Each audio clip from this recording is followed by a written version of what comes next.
Welcome, everyone. I am Grace Chin, the General Manager of Ruby Slippers Theatre, and we are very proud to have with us today Nyla Carpentier. She is a Tahltan, Kaska, French-Scottish, multifaceted artist who did participate in our advanced theatre staged reading series in this past season. She directed Yvonne Wallace's Utzon. And also her latest solo show was Dissection of a Modern Day Mixed Heritage Woman. That was at the 2019 Victoria and Vancouver Fringe Festivals. Welcome, Nyla. Hi, thank you. Thank you for having me. Yeah. I'd like to start off by saying that we are Zooming on the unceded territories of the Squamish, Musqueam, and Tsleil-Waututh.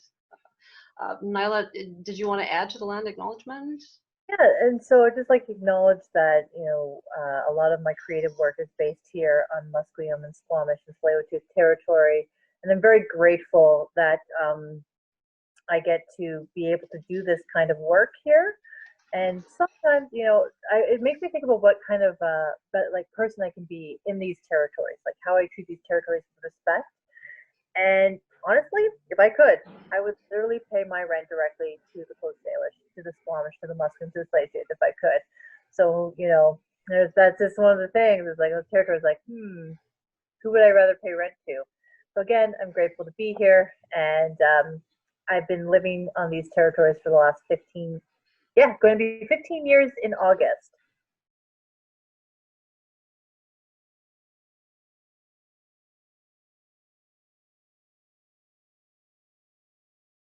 So, like, as you mentioned, you've been creating here now for the past 15 years.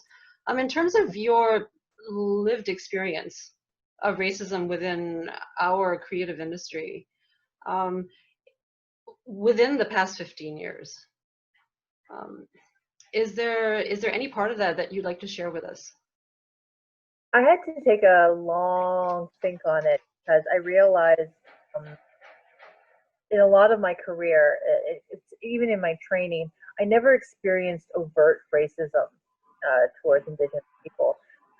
A lot of the racism I experienced was before I started in the arts. A lot of it had to do with more the social teasing when I was a child, teenager, and that kind of thing. So when I started my career in theater, when I decided after high school that I wanted to be an actor, I had really no fear. I wanted to do it all. I thought I wanted to do Shakespeare. I wanted to do, go be at the National Theater School. I wanted to be at these prestigious places, and I wanted to, transform myself into another character, like we see on TV. And so I had a lot of hope and ambitiousness at the start of my training. And I worked for an Indigenous theater company as like an intern, a Debauchery theater company. And that experience was a bit different. And that's where I kind of started experiencing this Indigenous theater molds. And it was very, connected to storytelling and embodying teachings, though I wasn't really in the most healthiest mindset. And I started applying to go to different schools, and some of them, year after year, they're like, oh, you need more experience, go see more shows, go see more things. And I think the biggest piece of advice that I never took, that to this day I wish I had taken, was find out who the teachers are and if you mesh with them. Because I was just going to schools because I thought they were prestigious. They had these reputations. And this also comes a lot from my mom's side of the family, where it was all about, you want to get the grades, so you get the prestige, so you get the reputation. It's all about perceived value and status. Where on my dad's side of the family, the Indigenous side, they're like, cool, that's awesome. You got into school, great. Oh, you're gonna do that? Awesome. Like it's not perceived value. It wasn't about that. So I kind of discovered then, when I started my training, that there was this almost like a cultural block at the time. And I started at Studio 58, And when it comes to an institution, like the teachers themselves, there was never anything overtly racist about these institutions at Studio. But what there was sort of like this blockage of culture. Like it was all like a certain method of teaching, and of course you had a certain you had certain plays and characters, and I suddenly became I just couldn't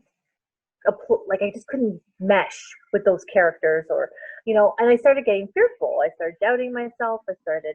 And I think at the time, for me, what I was really missing was a cultural outlet. Where were my fellow Indigenous peeps? Where was the community when I was at school at Studio? Because it's so encompassing, and there really isn't any support for cultural needs. And that's a micro thing, institutional thing, but there wasn't space for, creative, like at the time, there wasn't a space or time for me to find, more Indigenous connection. And I will say the one thing that was nice about being at the school, though, is they did let me use some of the rooms so I could practice my powwow dancing on my own, which was really nice. But, I remember one of my teachers asked me, like, before going into a scene, to sort of put myself into a place where I'm most comfortable. And they're like, and they knew about my powwow dancing. They're like, well, what about your powwow dancing? And it was interesting because I realized, like, I just couldn't connect that method of teaching to cultural practices. So after I left that program, after 2 years, it's because I wasn't meshing, and I recognized that. I went to another program called the Ensemble Training Program with Full Circle First Nations Performance, and that was a lot different. See, there was cultural practices already embedded in the program. So in the beginning of the day, we as students had the choice to smudge, to ground ourselves. We started each day in a circle, connecting. Usually, sometimes we do a soundscape, sometimes we sing songs, and then we go about the day in the different types of classes, whether they be, performance training, awareness, body awareness, voice. We had voice classes, we had movement classes, and it was a great 2-year program. And there was only about 8 of us, and then 2 left for their own, personal reasons. That was another thing. It was a school that accepted personal reasons. It accepted that, like, one had to leave, health, another one had to leave family at the end. They didn't come back for the second year. One was pregnant during the second half, and there was times where, like, people couldn't make it, and they didn't feel ostracized for that, whereas, like, you show up a couple minutes late at Studio and the door is closed and you're not getting in. Like, if you get to a certain level, and, like, I understand that way. I get it. Like, I understand that, like, that sort of discipline, but it becomes, daunting over time.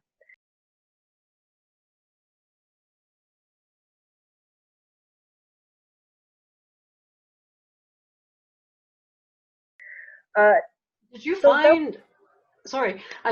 find that when you entered the professional life, the professional working life, did you find that these 2 modes complemented each other in your professional life, or did they conflict? I after, like, training, I worked sort of. I didn't become, like, a professional. That's another thing. Professional actor. I didn't, until I got my Theatre for Young Audience. So I graduated, like, I finished my training in 2009, and it wasn't until 3 years later that I got my first Theatre for Young Audience tour equity contract.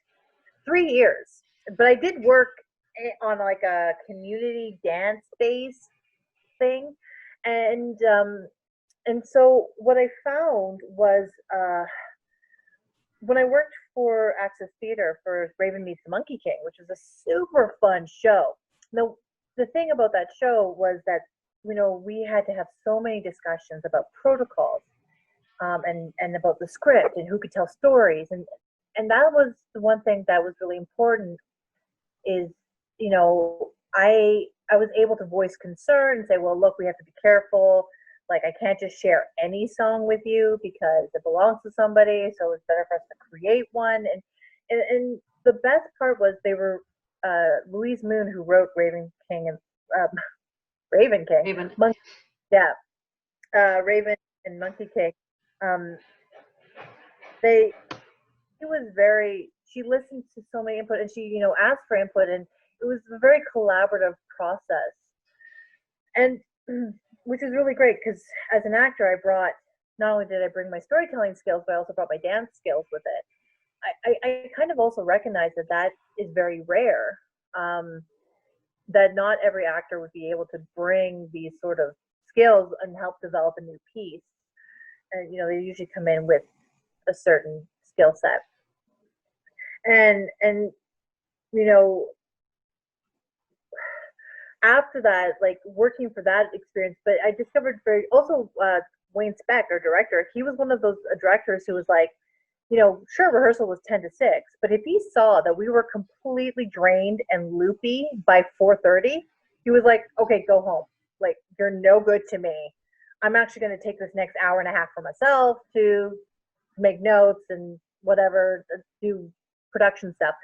And so I kind of, in a way, was like, oh, so maybe rehearsals are like this. Like, directors will say, oh, my cast is completely burnt out. Maybe we should, but not all. No, not all. And a lot of things too was, like I've mentioned earlier, like I never experienced overt racism, but I definitely experienced microaggressions. And a lot of it had to do with, kind of almost expecting for me to have this, like, I mean, I do have uber cultural knowledge, but I mean, after Raven Meets Monkey King and performing and auditioning for different shows, being sort of almost feeling slightly tokenized, like, are they hiring me because of my talent, or are they hiring me because every Native actor is busy because it's, Canada 150 and everybody got money, and then everyone decided they wanted to produce Indigenous work without having the feelings and the talks. And so those were kind of questions I had to ask myself, like, am I being a token, or am I actually being hired for my dance skills and stuff? Well, in terms of the intersectionality, this might be a place to ask that question. Yes, exactly. Let's go right to that. Let's go right to that. As we're thinking on this, the most obvious could be, like the conflation of racism and sexism. Mm-hmm. And then when you throw in like any biases towards mixed heritage. Yeah. Or well, against, yeah. It's like this expecting that I may know something about the culture when I don't, like almost like this, almost assuming, and it makes me wonder. I'm like, well, I mean, when non-Indigenous or like white actors go into the job, like to do their, are they expected to know, like, other than what's written on the page and their own homework, prep, are they expected to know these things? So like it gets this really weird, you get into this weird awkward position of like, are you hiring me to also be a consultant? Because that's where we're going to need a little bit of extra money. And then on the flip side, it's also directors who, so if you have for example, if you have a non-Indigenous director directing an Indigenous story, for whatever reason, or it happens. It happens. Yeah. Or with characters who are Indigenous, and for lack of a better term, mixed group of people, and it's set, say, on a res or on the res in the city, different places. I've noticed that, especially if a director themselves never been to a res or been to like an Indigenous gathering of any sort, they have no concept of it. So I've actually been told, like, I approached the piece of work in my mind's eye from my own personal experience of a group of people like hanging out in the res, and they have a certain way of being and talking. And I was actually told by a director, oh, yeah, no, people don't talk like that ever. I'm like, yeah, they really do. Like, a lot, and the thing is I just had to accept it. Like, I just had to accept that this is the director's vision, and even though they may not have been to that specific, encountered those, like, that is, And it sucked. It was hard. And like me and my other coworker, like there would be times where we would just hold each other because we were getting consistently shut down. Because it was in one of those weird situations where we both had like experience where like, and we were just weren't being listened to. It was a very. Did you feel that was more to do with the cultural disconnect, or did it have anything to do perhaps with, was there any sexism involved there at all? Because sometimes that's a thing. Yeah. I know. It's not something I thought about. I was like, oh, I guess maybe, you know, I do AD to like not interrupt. So I would offer, especially when when I'm, I'll blurt out things. And I guess when it goes against the Eurocentric model, which of course Canada adopted in its theater practices and especially for rehearsals, the hierarchy. Considering I never finished my training at studio, I never really experienced that type of hierarchy. Like, I mean, I did work on crews, and so I experienced like production circles, but like acting, director stuff, things that you're technically not supposed to do. I never learned that. I didn't get the memo. I also didn't get the memo that like, you should show up 15, 20 minutes before call time, ready to go exactly at like 10 a.m. I never got those memos. So yeah, there's these things like, oh, like being female and speaking up or saying something and being shut down. Like I didn't realize like the intersection of like cultural and sexism. And it's funny because I did also work with directors though, male white directors. I did work like with one that was so actually not sexist, and just they were very and they were funny and they took the time and they were very helpful and they very creative. And I realized like by working with them, they were the type of director that I was like, I wanted to be. And sort of how they were doing things. And I found their ideas very fascinating. I was during that show, I was in Winnipeg, working for Prairie Theatre Exchange, like doing this show called The Flats. I was very lonely. Because while the director themselves, who was awesome, I was in the city not knowing a lot of people and again, disconnected culturally. So here I am as an Indigenous actor working for a company I wasn't really familiar with and I wasn't really connected to culture. Again, this is the clash. This is the 10 to 6 rehearsal time where there's production and things and there's certain things you need to do, but there was no space to smudge, or there was no, time to really dissect the character, the Indigenous character, like, what her, like, sitting at the table. It was all like, okay, we got this to this, and then we got also learn it in French. Okay, let's go. Bang, bang, bang, bang, bang, bang. We've got actually we're lucky. We get an extra week because we're also doing this in French at the same time. Well, right after, bang, bang, bang, bang, let's go. And that is our third question. Which is what steps flows into one another. So flowy.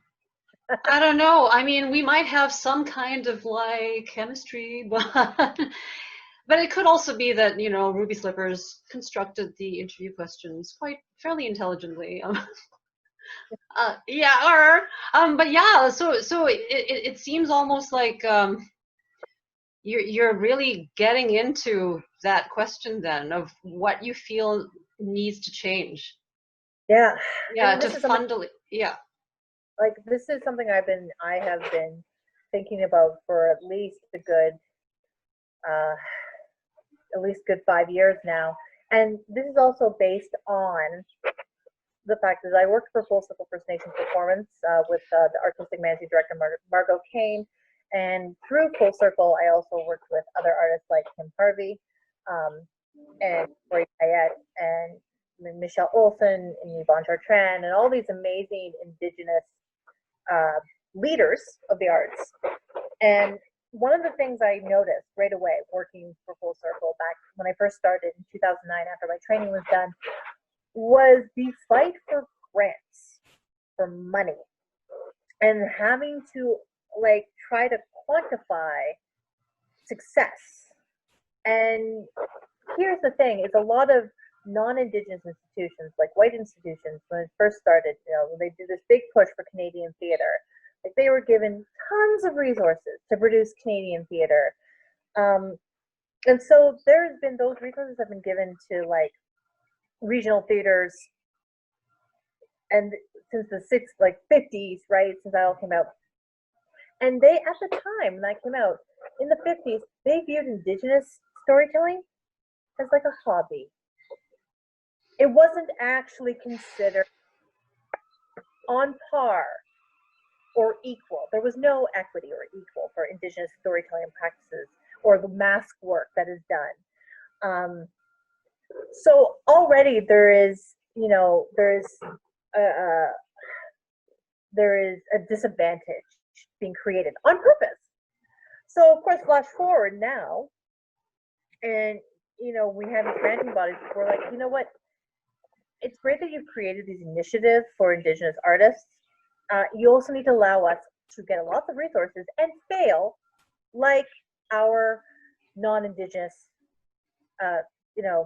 counterparts, yeah, peers. counterparts, yeah, peeps in the room. Like we need to be allowed to do this, and this is on the funding level. We're talking like Department of Canadian Heritage, Canada Council, BC Arts Council here, and in a way they're starting to listen, and they're also starting to examine partnerships.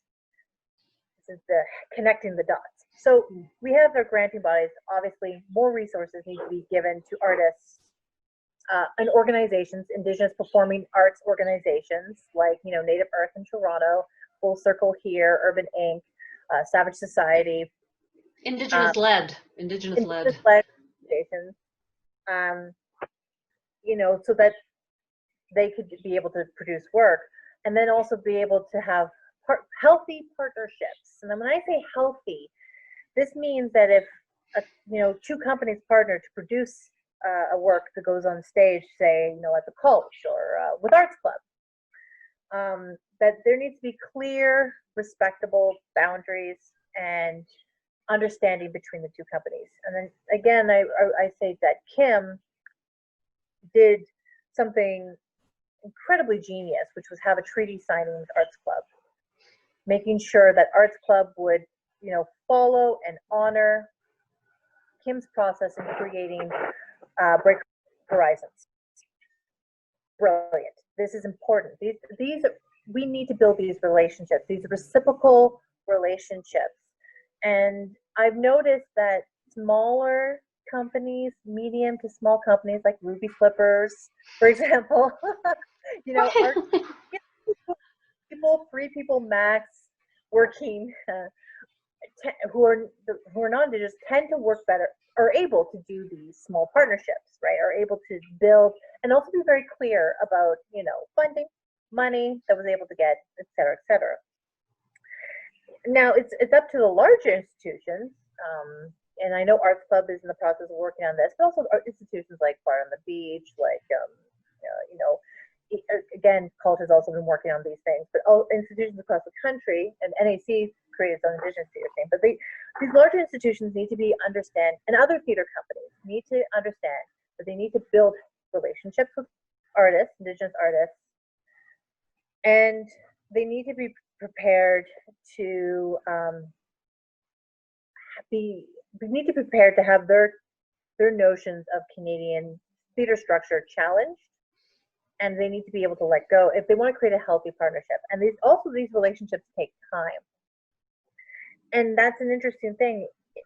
Now that we've been going through this COVID, there's no shows happening.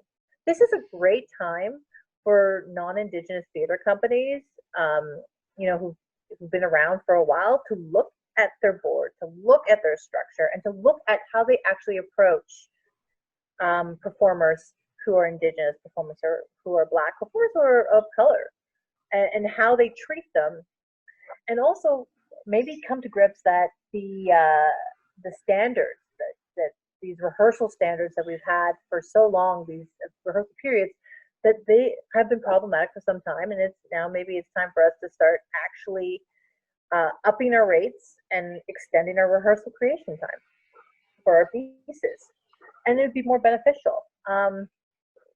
And it's all, so that's really about building relationships. This is what companies need to do. They need to take the time to build relationships. And if they get someone who is Indigenous or a person of color or Black to do outreach work, they need to keep that person in the office and in the loop of all the outer workings. They can't just be a tokenized individual. And they also shouldn't be let go either. Like, for, you know, oh, well, we didn't actually like the fact that we were told that we were being racist, so we had to let that person go. It's like, well, and also, you know, sometimes you feel last in but first out mm-hmm. into Exactly. any conversation or any process. You know, as someone of color myself, Yeah. I 100% hear what you're saying. Yes. Yeah, you know. In terms of what you're working on now, do you consciously try and smash that box, reinvent that box? So I have, so actually I'm really excited because there's this piece I've been working on for like the last 10 years, and it actually stems from my own heart, a high school scene that me and my friends wrote way back when. Oh, I know, it was, the scene itself was, you know, a bunch of teenagers get into a car crash and then they revisit moments in their life that hold them back. And then in the end, they go off into the unknown spirit world. So, yeah, it was a creative process.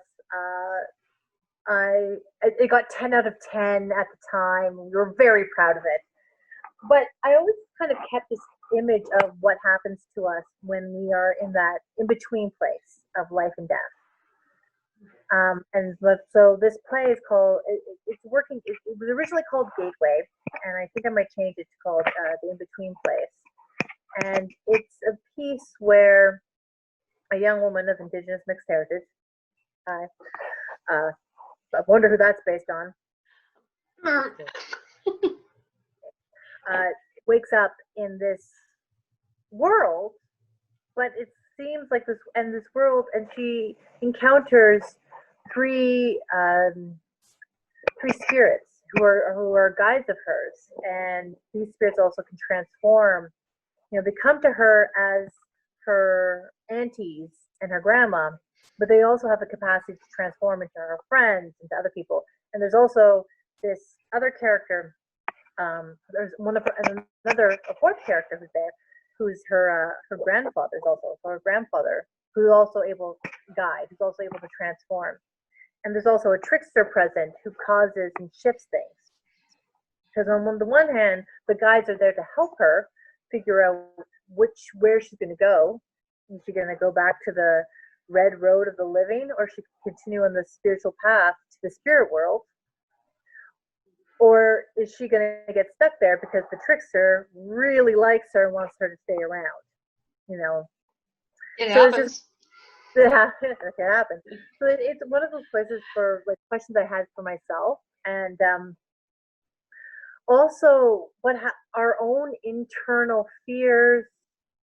That, you know, sometimes what happens is the bad stuff happens to us on the outside, but then we internalize it.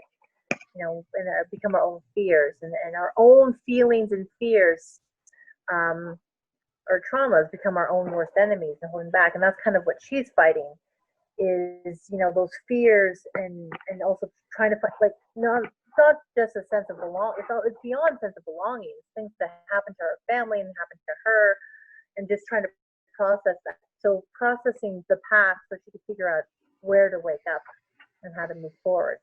So that's where this in-between place is. And this piece is, when I was creating it, I specifically created I created the aunties as a way to represent kind of all the different women in my life, who were these amazing individuals who are also Indigenous, who are mixed Indigenous, and you know, French. So one French representation, one French auntie. And also to the teddy bear male aspect that I grew up with, and that's what this play represents. And this is a play that I'm going to be doing a reading of for Ruby Slippers advanced reading. So like that's kind of like it, creating my own work. Basically, I'm taking the time to honor my own imagination and bring this to life, to give it away. That's kind of how I view that creation process, is to take these worlds that I've created and nourished and then give them away to have their own lives. And then there's other pieces in the work that have nothing to do with Indigenous heritage, have nothing to do with that. And they're, still in the drafting stages, but like those pieces, I've specifically put different people that I know in the leads who are of like, I have a couple of friends, who are Filipinx and Latinx and like who are just the most amazing, who'd be the most amazing leads just because they're, different people. And so when I know when that piece is written, like I will be very specific. I'll be like, you can hire one person who is white and they have to be a support. They can't be the lead. Like that is my rule. FYI. And people might get upset about that, of course, because though Indigenous and Black and people of color have not had the same opportunities. It's about creating equity, whereas it is honestly, it is about time that white actors get tokenized, and they're not going to like it, and they are going to complain. They're going to be like, oh, we don't have as many roles. It's like, well, it's Vancouver. Just go start a collective, and you'll be fine. Like, let's do the thing. Thank you, Nyla. Thank you so much, Grace, for this wonderful chat. And yeah, I think this is the time for artists, but also like I really am saying arts leaders, reevaluate. Seriously, all those arts leaders, reevaluate. Now is the time.